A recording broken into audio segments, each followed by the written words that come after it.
Hey, it's me, RJ, at ayun na nga mga kapower na. So for today's video, in nature trip na naman ang trip ng mga kaibigan ko. Kaya ayan, mag nature trip tayo na may konting trekking. And guys, ginusto nyo to kaya panindigan na natin to. So ayun na nga guys, nag-set up na po kami ng table dyan at lutuan para makapagluto na kasi nasa around 1 PM na hindi pa po kami nakakakain dyan. Akala mo kung ano hindi lulutuin, noodles at itlog lang namin. So ayun na nga guys, at this point, bumalik ako sa taas para kunin yung dalawang camping chair kasi naiwan. At habang pabalik ako ay naisipan kong i-charot-charot yung dalawang friends ko.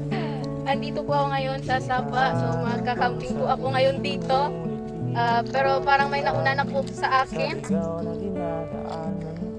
Uy! Parang kilala ko to ah. Ayan. Oh! Ba't nandito kayo?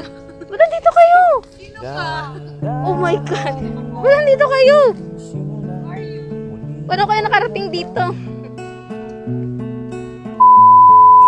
At ayun na nga guys, syempre chika-chika ng konti habang hinihintay na maluto yung nilagang itlog. At sa kasamaang palad guys ay biglang umulan. Buti na lang mayroong kubo dito na pwede naming pagsilungan habang umuulan.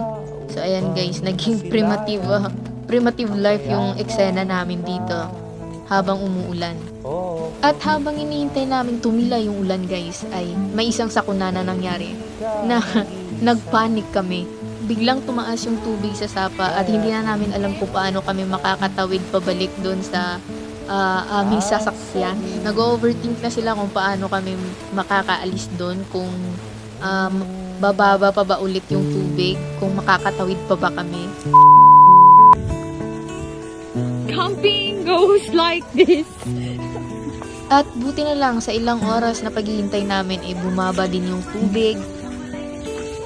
Nature. Nature trip, di ba? Yan kasi nature trip pa ang trip, nature trip ang hanap. Ayan, nature pa more.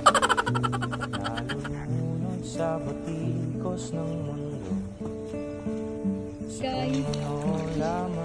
Pero ayan, hindi na kasing linis ng tubig kanina yung tubig sa Sapa guys. So no choice kami, tinawid namin yan para lang makatawid pabalik sa aming sasakyan.